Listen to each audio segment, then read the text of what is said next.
This is not going to work as well as I thought it was going to. Yeah, well, here.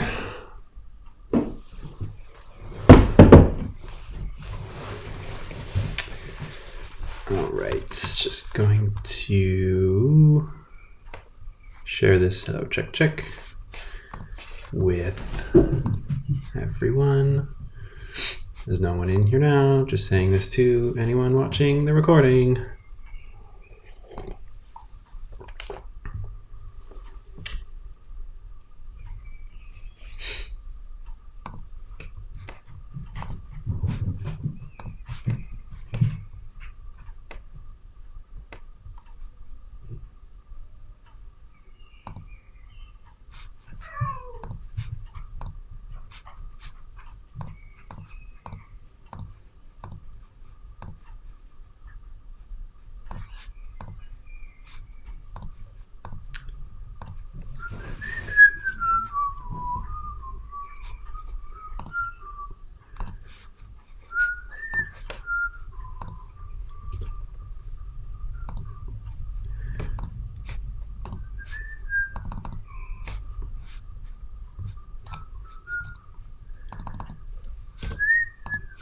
One sec.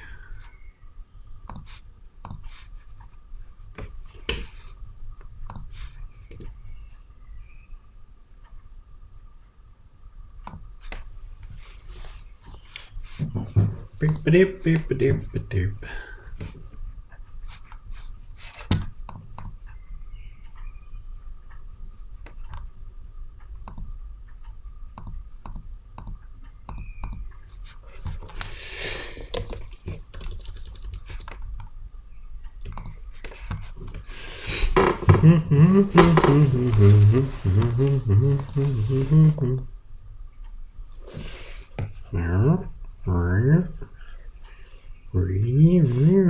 This is a good drawing, huh? Ooh, what an awesome drawing.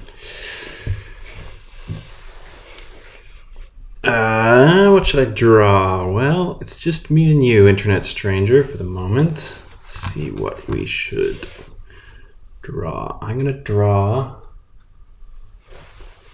this cup of tea.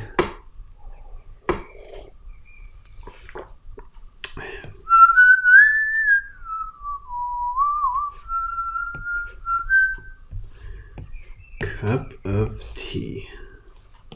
Look at that. Inside the cup of tea is a tea bag. Ooh, it's sand. It's not tea at all. This is a sand tea. Yes, excellent.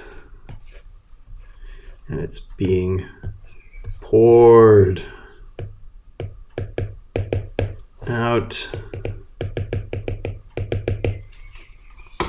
into a pile.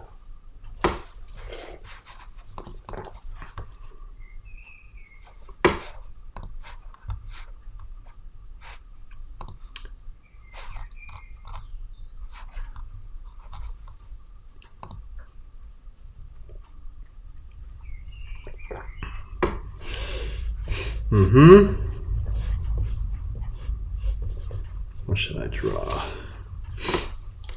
I'll draw an egg with glasses, some kind of nerd egg with a mustache.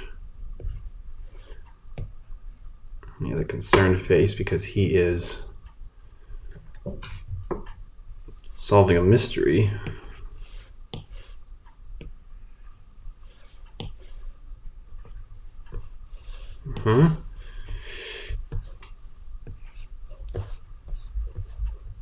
What kind of mystery could he be solving? Maybe the mystery of how he got to be so handsome.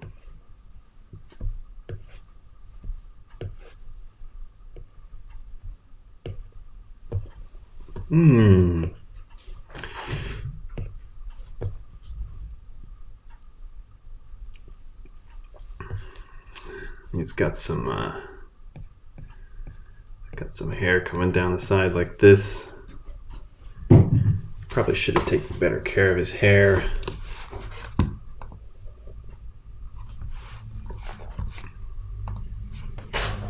Indeed. And here his other arm is a bit pudgy. Yeah, he's holding it to the side. He's kind of perturbed, isn't he? I think so. Yeah, I'm drawing some kind of egg detective.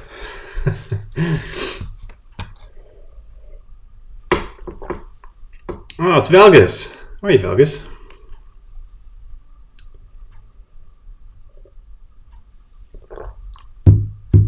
Yeah, I'm drawing an egg and then he became a detective. Or maybe he's a... Yes, exactly. I'll figure it out when I'm done.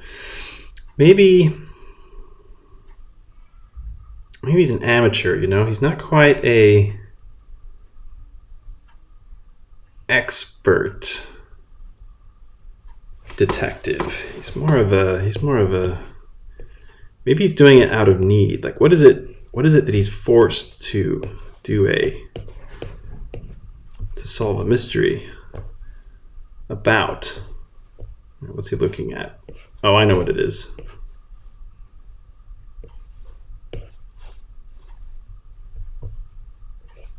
Watch this. Here he's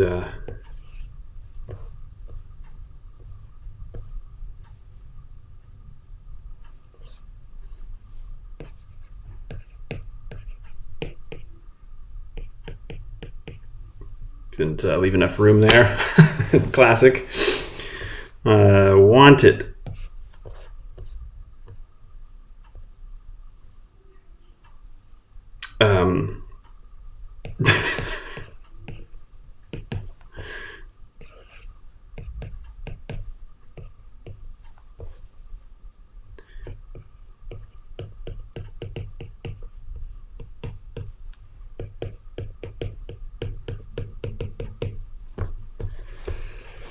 Wow, this is dumb.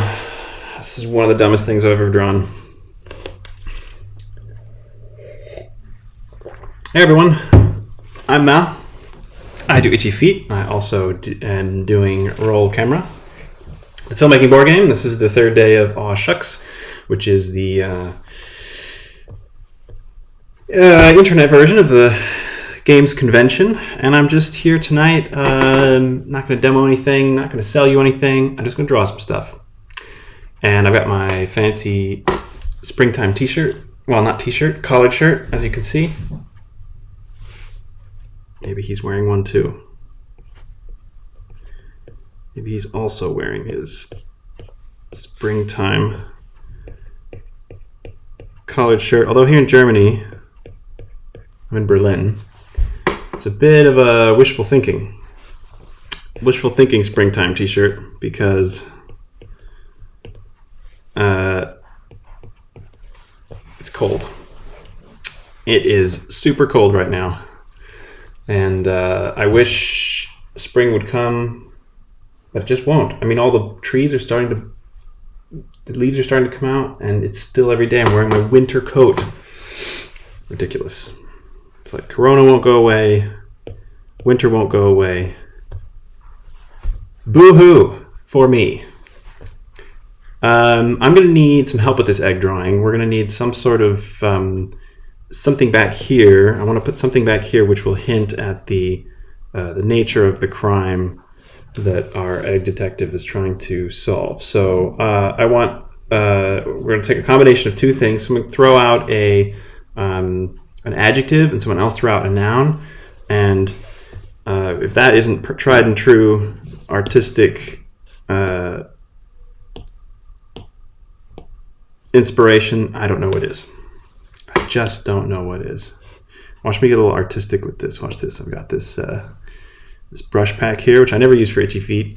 I didn't really use for, but you can see I got a Roll Camera one here. I got an Itchy Feet one here. But I've got some other ones from other projects. Let's try something like real artistic. Watch this. Oh, the problem is an egg is just white, isn't it? But he can have a colorful t-shirt like me. A lukewarm polar bear. All right. Lukewarm polar bear. So maybe I should get to that before we do any coloring. Anyone see any good movies? I saw something really good recently. What was it? Oh, it's kidding me. I saw. I've been watching the Marvel shows. Marvel shows are my guilty pleasure. They are real dumb. The Marvel movies and the Marvel universe is, in my opinion, sort of the equivalent of like fairground candy corn. Like, it looks really good and super fluffy and really looks like it's going to be super delicious when you're looking at it. And then when you actually take a bite, it kind of disappears, and then it just sort of dissipates into thin air, and you realize, like, wow, I really could have spent those 10 minutes doing something else. But I watch all of them. What I really like about the Marvel movies is the shared universe. I always loved the shared universe idea. When I was a filmmaker, when I was starting out filmmaking, when I was a teenager, I made all these short films, and then I had this genius idea that I thought no one had ever thought of before, which was that they were all going to have existed in the same universe. And there was going to be a film that, like, connected all of them together. Little did I know, Stephen King exactly is famous for doing just that. Star Wars had done similar stuff with all of their things going on, and then Marvel, and I think it's great. I love seeing how everything kind of connects together. I really want to see. Has anyone seen Mank? The Oscars are today, aren't they? In fact, the Oscars might be happening right now. Oh no, it's going to be tonight. In like 6 hours or so. I saw a great film, Oscar contender. Oh no, I'm blanking on the name. It's the one about the woman who goes after toxic men because of her friend. A very, very promising young woman. Highly recommend this film. It's really, really good. Speaks to our times and really it's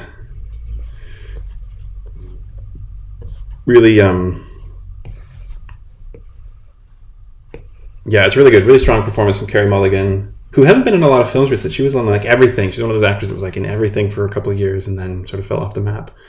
And she's back in this, and it's astounding. She's fantastic. So that's my pick for Best Picture this year. Although I haven't seen Mank. I haven't seen Trials of Chicago 7. And neither of them, I don't know. I'm a David Fincher fan, but this film, I don't know. I just haven't gotten around to it. There's my polar bear. Halfway through the second season of Mandalorian, I love the Mandalorian. If there's anything that's another guilty pleasure of mine, it's Star Wars. Star Wars I grew up on, and it's what made me want to make movies when I was a youngin'.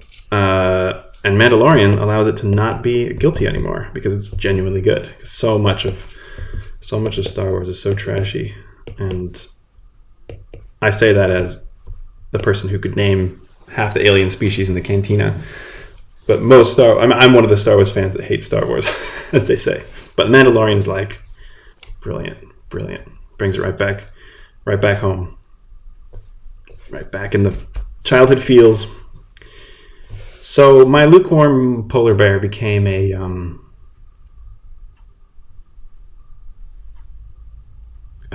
dog in a puddle. And obviously this dog in the puddle has something to do with this egg. Oh, that's why I haven't been using my thicker pen. It really bothers me when drawings use two different line thicknesses, and that's why. I was wondering why this wasn't matching. The line thickness? Yeah, that's why. This almost feels like two different drawings. Okay, here's what we're going to do. We're going to put this guy up here. Put this guy there.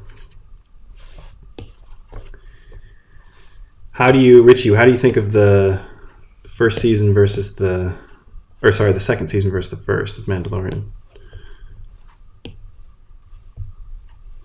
feel like I didn't need to move this one. So we're going to do this lukewarm polar bear. Man, how do you draw bears? I'm so bad at drawing animals. I'll tell you, I'll draw bean people. I can do it.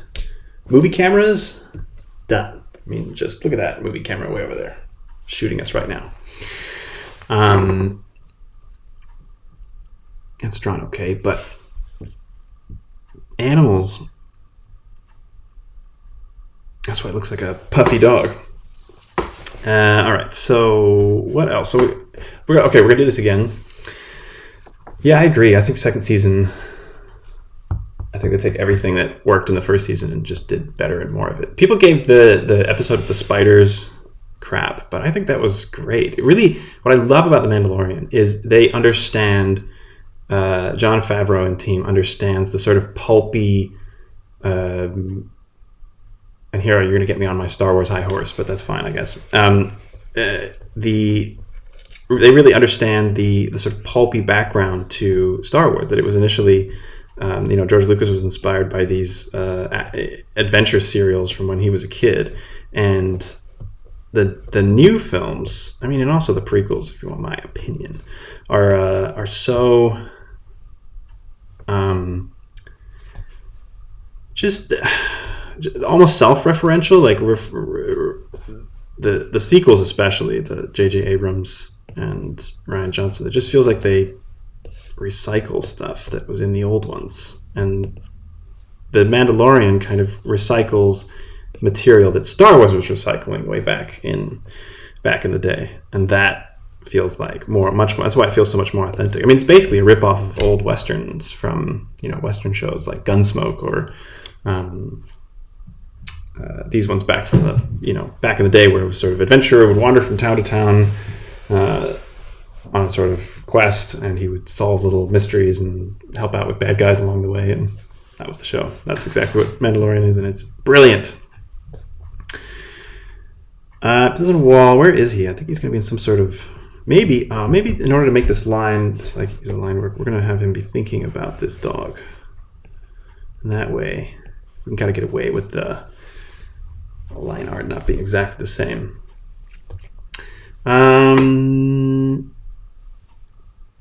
Yeah, Firefly's fantastic. What a show. I mean, holy crap. Like, talk about a season, like a single season of TV ever had more impact on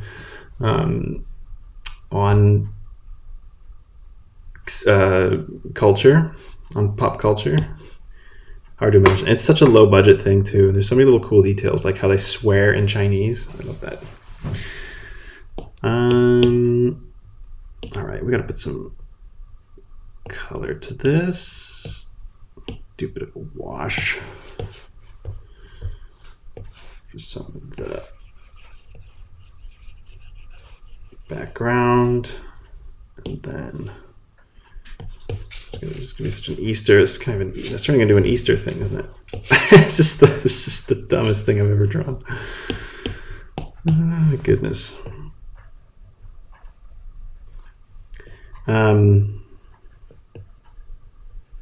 So yeah, Promising Young Woman I recommend. I saw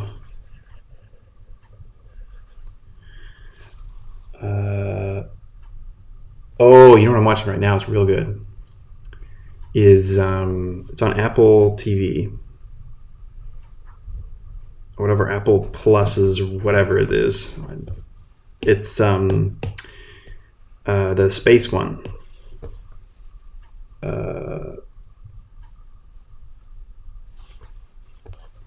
What is it? The space one. The space one.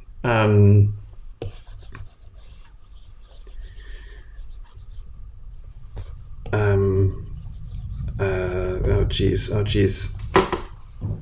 It's called There Will Be Astronauts. No, it's called Blood and Moon Rocks. No, it's called For All Mankind.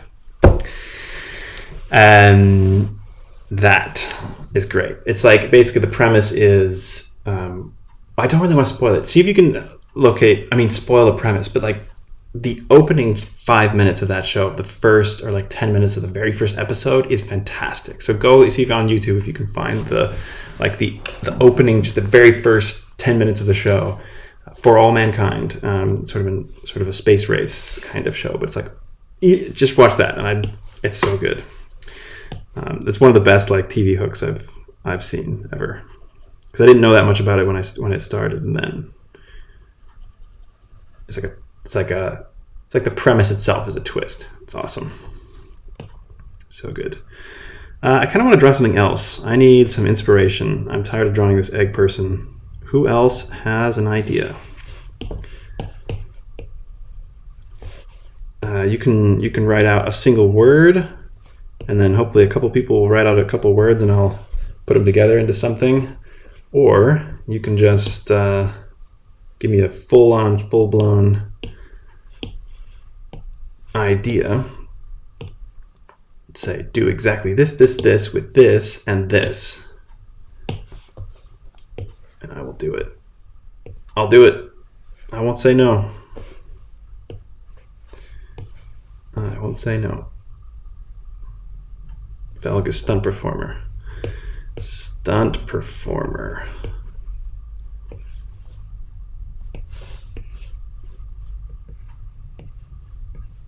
Stunt performer. What kind of stunt could they be doing? Maybe a look at this. Look at this awesome lukewarm bear. Whose idea was that? Woodchuck pie and code monkey. Lukewarm bear. Look at this sleepy bear. Oh, he's so sleepy. What a good bear. Good bear. Oh man, I want a dog. Does anyone have a dog? I wish I had a dog. My dog's growing up, and now I have a cat. Bear. She's great. Her name is Rita. But she's a little bit spookable. Whenever we open the door, you know how some cats will just run out the front door? Rita will run under the bed. She's scared of the outdoors. So there's a smelly dog sitting in a puddle, which the Eggman is thinking about. Stunt performer. Okay, I'm going to do stunt performer now for Valgus. I need to dedicate this one. I'm going to dedicate each of these drawings.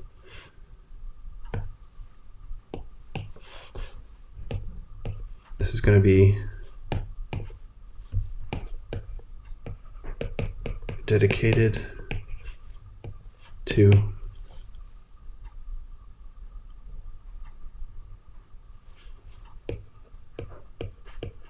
woodchuck pie and 25 woodchuck pie. Code monkey. Andy. You have to share. You have to share this one. You have to share this dedication.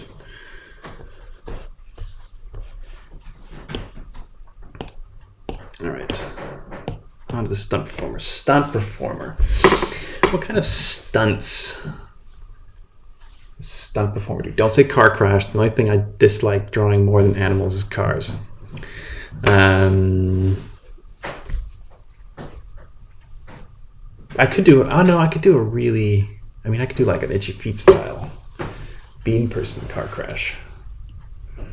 What could it be? A stunt performer. Well, I guess a stunt performer.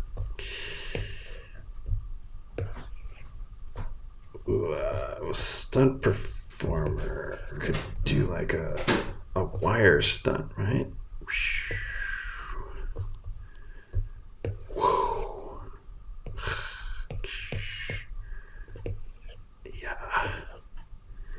Yeah. Ice cream van crash. Ooh, that's good. That's good. Ice cream van crash. You're inspired by the pink colors from the previous one, weren't you? Getting hungry for ice cream. Is that where the polar bear maybe comes in? Maybe if I could learn in the meantime how to draw a polar bear. Okay, I think we're gonna do the ice cream van crash. The ice cream van crash crashes into what? Into the polar bear? I was thinking the polar bear would be driving the ice cream van. That feels like that feels like the thematically clear. Or maybe runs into the stunt performer. Well, I guess we're just going to draw and find out.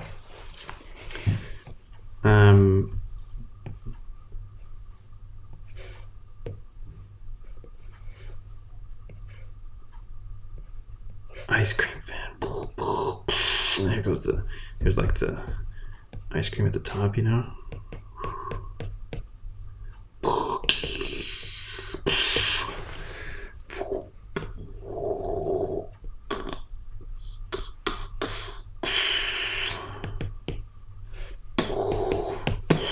The ice cream flying off. And this is the van's wheels going crash, and this is the, oh god, oh, it's a massacre.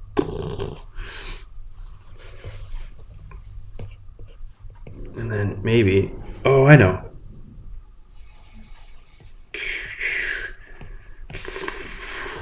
And out it goes. Oh, I know what we'll do. This guy will go up.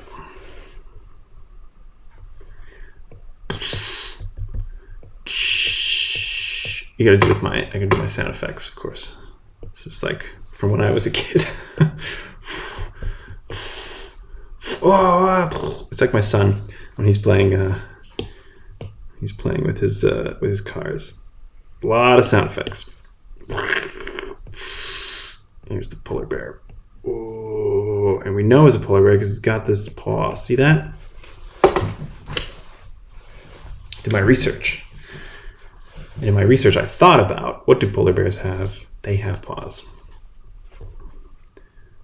And maybe to avoid knowing how to draw a polar bear, I'll just have them be screaming, ah, ah, ah. No, that's not going to work. I think I have kind of a head like this.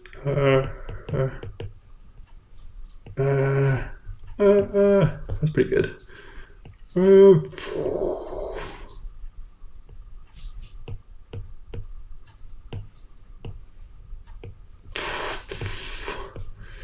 Anyone played any good games recently? You know what I played today for the first time? Finally broke out my copy of Sleeping Gods, which just arrived the other week, and I got a chance to sit down and try it out. Did the tutorial and went a little bit further. But I've been really looking forward to it because I'm working on an adventure game myself. And I kind of was excited to see, I mean, this is the one everyone's talking about. Even though I backed it long before I knew I was going to do that. This is the sort of adventure game par excellence at the moment. Yeah, so far I'm liking it, right? There's some stuff about that's a bit clunky, but I really didn't care for near and far, so it was just kind of a risk for me, which I was really disappointed about because I love Ryan Lauka's art. I mean, who doesn't love Ryan Lauka's art? That is a much better bear, but you can see. So this is how it all comes together. Velgus, you can see here. In fact, what I'm gonna do is make this even clearer.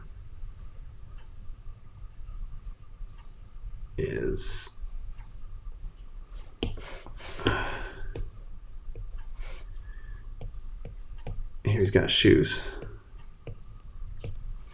This is the stunt performer. He's inside the bear costume and he's a stunt driver. Stunt guy or girl inside the ice cream truck. And here, I think these guys aren't doing us any favor. Yeah, Richie, I'm working on an adventure game, which is really difficult. It's, I guess because I have kind of high standards for my own work, but that's not really what it is. I mean, what it is that I don't really just want to, there's so many adventure games out there, and there's so many dungeon crawlers and things like this. I don't really want to do that. I do want to be an adventure, but I don't really want to there isn't a template right now that exists of an adventure game that I think is like what I want to do, which is annoying because I don't want to be innovative necessarily. I kind of want to be able to copy someone else if I could. Just be like, oh great, here's a good game. I'll just take that and port my thing onto it. Although I've never been able to really do that. I would love to what I'm saying is I would love to be a shameless thief. I was gonna have this crash into a tree, but I feel like we can do better than that. And also, that doesn't look like. What am I doing here? This is going on. Sorry. So I need some help thinking what this guy's crashing into. I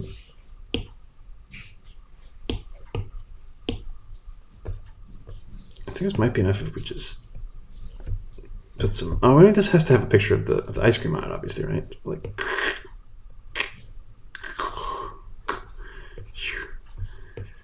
Where's the ice cream? See, I told you, my cars. This is why I don't draw car comics or make car games. But yeah, I want this adventure game to be what I really want. Like my ultimate goal is, and you can hold me. You can tell me whether once this game comes out if I've actually accomplished this goal or not. But my goal is to make what I'd really like to see, if possible, is to make a game that has unlimited replayability, so it doesn't have scripted. It's not like a written book of choose your adventure tales that you kind of go through, because I don't like that is one time, like in Sleeping Gods, I don't like that it's just sort of, even though there's so much content in there and you would never, you'd probably never play it enough to get through absolutely everything. It still feels like it's a one-time use. It's kind of like a legacy game. Legacy games are funny, like Pandemic Legacy, because it's 12 months long, and you'd probably play more than that. You only play 12 games if you win every single one of them, so you're probably going to end up playing,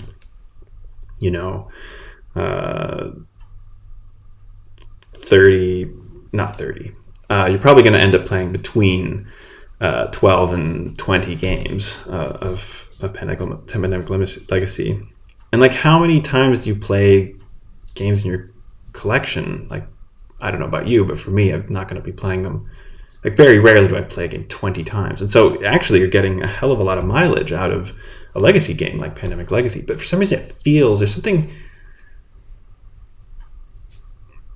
it just feels off to only be able to play it through once. And then you have to throw it out or like frame it, or like, what do you do with it after that? You can't I don't know. A board game always feels like it's something that should kind of last forever if you wanted to. It could be something you could sit on a shelf for 30 years and you could pull out and your grandkids could play with. I don't know why. I don't know why we hold board games of all things to that particular standard, but I think this polar bear turned out okay, huh? The paws really did the trick. I'm actually reading a book on procedural generation right now in video games to kind of see if I can give you some ideas. Because, yeah, procedural generation is kind of where I'm going with it. But I also don't want it to feel totally random. The problem with procedural generation is it's a tricky balance where you don't want it to just feel like you were... I'm going to make this needs to crash into something. You don't want it to feel like it's just sort of... you don't want to see the strings, The procedural generation has to be a magic trick. It has to be something that feels like maybe it could have been built by something, or maybe it really is there. It has to kind of hide its own existence. And if you can see the patterns in it, then as soon as that happens, it becomes very boring. Laminate anything in roll and writes. I kind of want to do a roll and write too. I've actually I haven't played that many of them, but the idea intrigues me. It even bothers me in Sleeping Gods that I'm they have this logbook, and they have so many pages, 50 pages in this thing, so there's no way you'd play new campaigns 50 times? Probably not, but it still bothers me. I had to tear the sheet out, and I was like, maybe I should photocopy this. Hopefully that hasn't lowered the street value in case I hate it. So this is going to be maybe this will be ironic. It'll be a big old ice cream. This is turning into it's kind of an alarming image, isn't it? So, why did you make me draw this? Why would you make me draw this? This is on you. This poor polar bear. What did he do? Oh no, it's a movie, right? Remember, it's a stunt performer. So we gotta clarify that here. So yeah, I want the adventure game to have some yeah, to be infinitely replayable. This is why I'm curious about Oath. I also have Oath. I haven't played it yet with my group because we're here in lockdown and we've just been restricted again in the number of people we can hang out with. But I really like the idea of that game where it's like it creates stories, and it uses procedural generation, sort of, in as much as a board game can, and it. Yeah, but it's infinitely playable. There's no end to it. There's no scripted elements, but it's still meant to be played sort of over multiple sessions. I really like this idea. It's like a roguelike board game.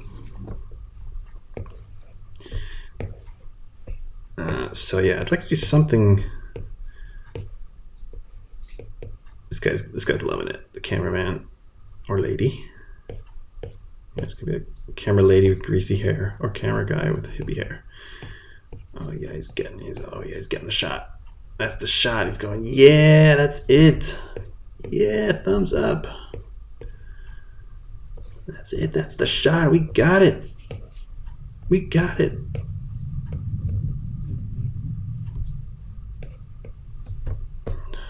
Man, where is my perspective? Totally off. This is there's the map box.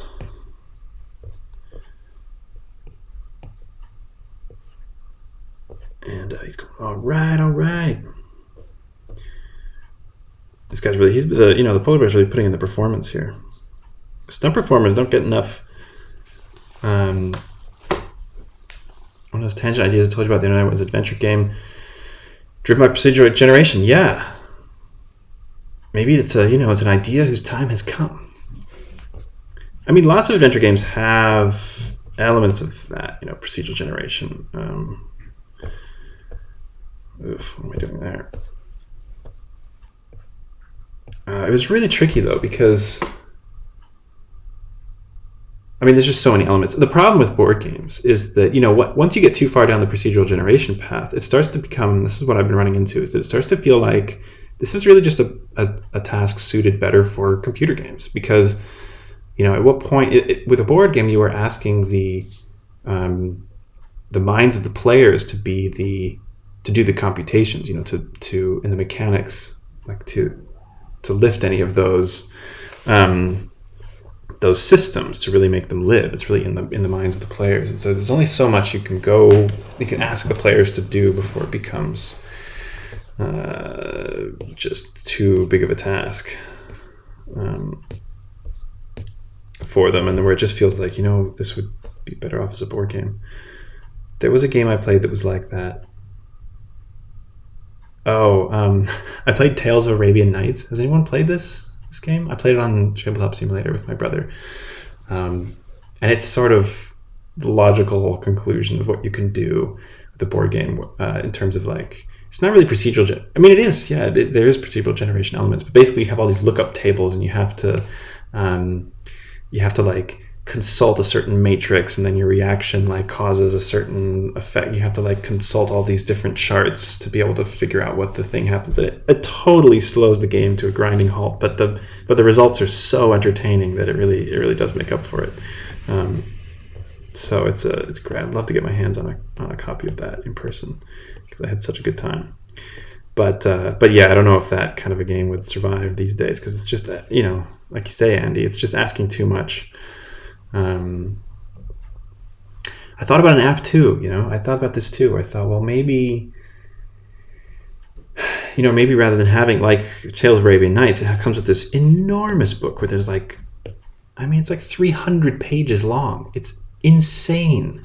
And there's 2,000 paragraphs of possible outcomes that this game can result in, and I just thought if you were going to remake this today, that's what you do with an app. The great part about doing an app for the game like that is you could update it later. You could add more content, like with video game, you could add more content later that the players could interact with. So that appeals to me. But I don't know. I'm not such a huge fan of apps and games for the same reason. Going back, maybe I'm just old-fashioned about board games. I just feel again, you should be able to pull it off the shelf in 30 years and still play it. And I just have a feeling these games with apps, how long are apps going to be around? Like, how long are, what are you going to go on your future computer, like get an emulator for iPhone and get an app for it? Like, what a pain. They're gonna obsolete themselves. It's inevitable. Anything you have to plug in is eventually going to blow apart. But on the other hand, the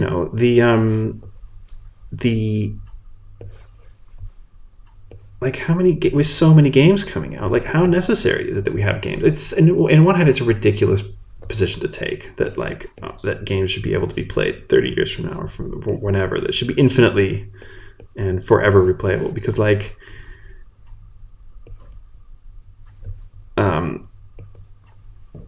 should they? Like, really, at the end of the day, why should they?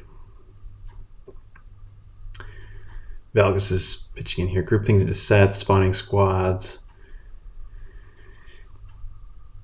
Yeah, you can't. Yeah, exactly right. This is what this book is saying. This collection of essays. I mean, this book is called Procedural Generation in Games or something really boring. But it's edited. It's like a book of essays edited by the guy who did Dwarf Fortress. And if anyone understands procedural generation, it's him. This is supposed to be the director. I don't know why the director would have flowy hair. I'm going to give him or her a hat. Every director's going to have a hat. We have a director hat, though. The idea is that you can't, procedural generation needs to still feel like there's a voice coming from it. It's just another tool, but the designer's voice still has to be there. You can't just outsource the whole game design to a system. That's just not gonna. It's not gonna work. It's being lazy. Here he's going. He's framing the shot as directors like to do. Well, they probably should have done this before they started shooting. So here he's worried. He's going, oh, geez. Oh, we really should be here. We put the camera here. Really, it should be here. He's thinking, oh, God, we're going to have to... Oh, he's sweating. We're going to have to reshoot this. Oh, no, the producer's going to kill me. The stunt person's going to kill me. He's going to have to get back in that polar bear costume. We're going to have to crash that truck again. We're just going to have to. It's just the wrong angle. It's slightly off. See? See that? I mean, you can all see this, right? It's just the wrong place to put the camera. Maybe because the camera's only shooting up to here. Here's our frame. And the director's going, oh, but we really need to see this part. That's really what we need to see.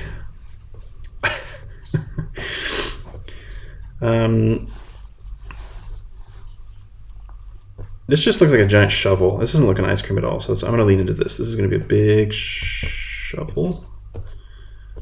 And it's going to be a sign for a building. Like in front of a building. I guess not that high, though. I'm going to put it down here. Watch this.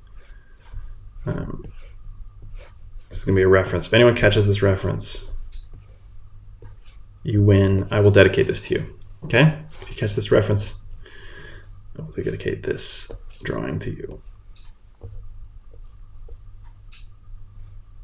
This store. Here's the sign. This is going to be way out of perspective, but you know what? We're not here for perspective, are we? I haven't played XCOM 2, but I've heard about this. I really want to try it.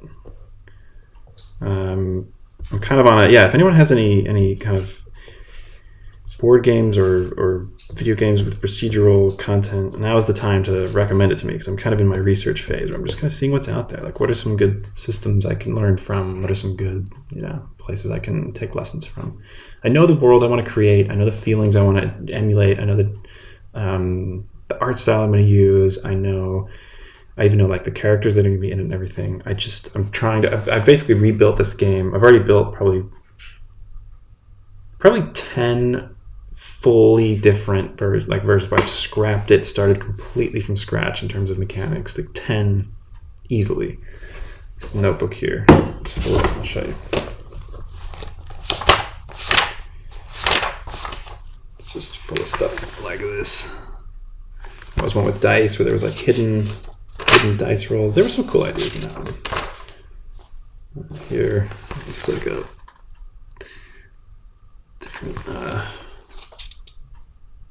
That one had like that one had cards on top of other cards, because I saw this game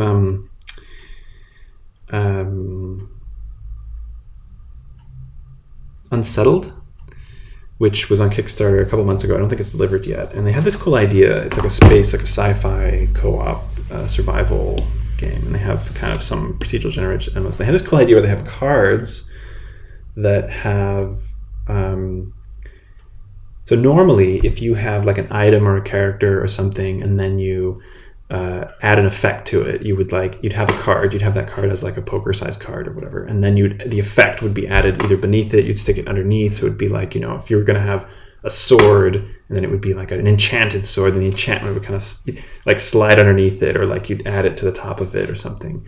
In this game, it inverted that, so the big card was the effect, and then there's a little square card, which is the actual item or creature or whatever it is, goes on top. So then it goes like enchanted this item, and then the effect is on the enchantment, and that's where most of the space is taken up. And a little card in the middle is just the whatever object or creature or whatever it is. And I just love that. So I went on this idea where I went off and created this whole system where you could generate all this whole world out of these cards on top of these other cards. And I might come back to that. I mean, that idea could kind of work, but I haven't really quite cracked it yet, which is okay. That's the design process. Velgus, as you know, it's all about patiently running into every dead end. It's sort of like it's like navigating a maze.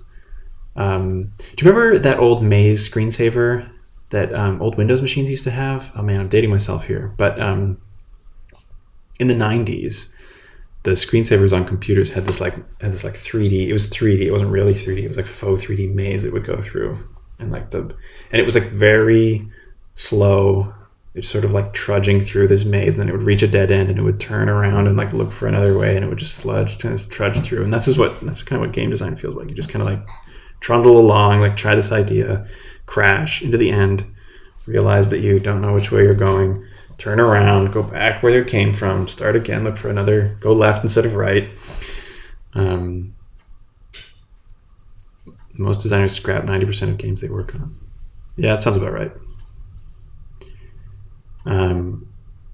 Which is good, you wouldn't, imagine, considering how many bad games there are out there, imagine if that other 90% made it to publication. We'd be drowning in terrible games. So at least thank the designers who do stop when they're ahead. Okay, here's my reference. It's a subtle one.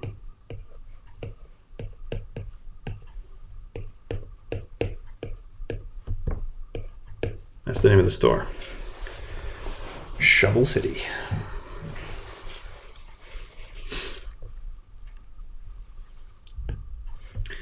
All right, we got to color this because now everything's blurring together.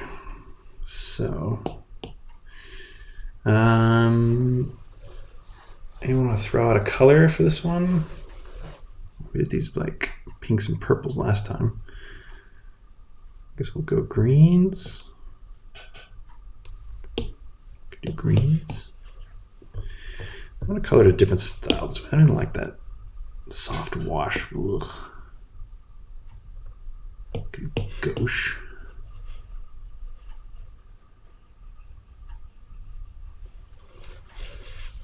Maybe. Why not? Anyone remember this? Okay, here's a hint for the reference. The actual reference is Spatula City. I might be digging pretty deep in the 90s pop culture here. Okay, it's gonna be let's go. Oh yeah, watercolory. Oh yeah, it's a piece of art. This is a piece of art. Oh, watercolors, tasty watercolors.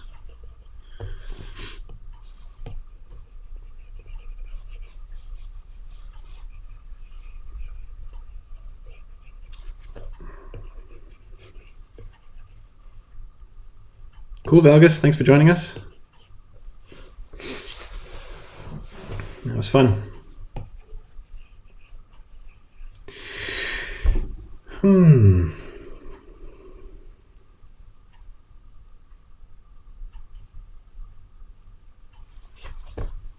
Oh, I'm just reading up in the chat. Stop sign would have been better, wouldn't it? I mean, there's something ironic about this shovel looking kind of like an ice cream. Maybe the polar bear ice cream truck driver thought this was where the needed to restock on ice cream because they were all out, and he said, "Oh, we'll just stop over at Ice Cream City." Oh no, it's Shovel City.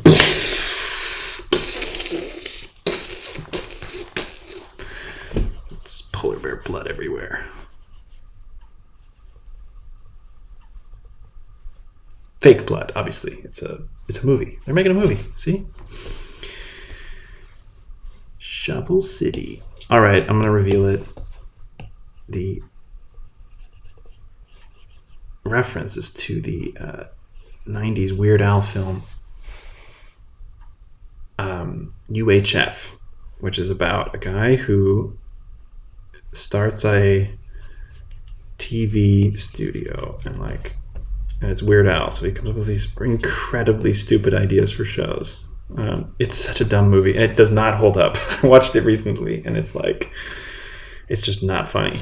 But as a kid, I loved it. And there's all these commercials that run through the whole thing, and fake commercials that make fun of kind of commercials from the time. And one of them is Spatula City, and all they sell is spatulas. It's this huge department store, like Walmart style, gigantic building. Spatulas, just spatulas, and their jingle is Spatula City, we sell spatulas, and that's all. It's great. And then they cut to the owner of the company. He's this really boring guy sitting in a suit behind the desk saying, "I like spatulas so much, I bought the company." It's really good. It's really dumb.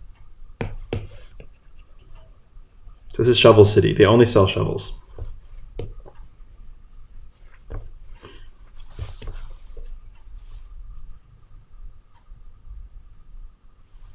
I feel like we're almost here. There's green. What color is ice cream trucks? Or are ice cream trucks just white? Or are they some other color?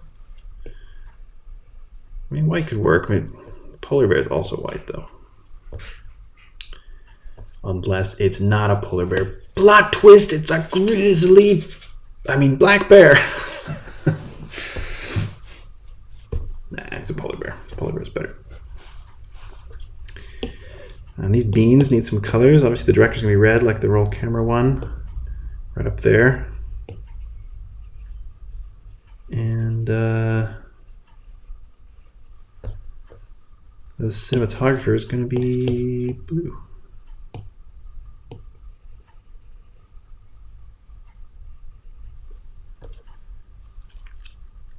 Spatula City, we sell spatulas, and that's all. Okay, I'm going to dedicate this one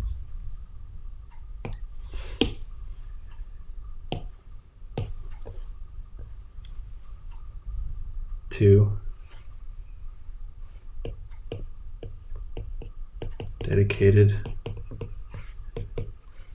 Richie. The heart. You get a heart too. A heart with a mouth. A heart with a toothed mouth. Angry. Toothed mouth heart. That's what you get, Richie. All right. That is about it for me. I hope you enjoyed these two drawings we did. I sure did. This is brilliant. Look at that. There's our egg with the... This was a lot rougher. I was definitely more interested in what I was talking about for this polar bear one than this one. I was more concentrated on the drawing. This one there's a lot of uhs and ums and I can't remember, and this one was a lot of you can tell. But hey, I'm just happy I got a polar bear out. So yeah, anyway, thanks for joining the stream. I had some fun. It was a nice little hour diversion. And I will see you around some other time. And this is the last weekend of All Shucks, or last day of All Shucks, and Roll Camera we're wrapping up the Pledge Manager really soon, so if you want to get your copy, head on up there to the URL at the top there, rollcameragame.com. Reserve your late pledge, and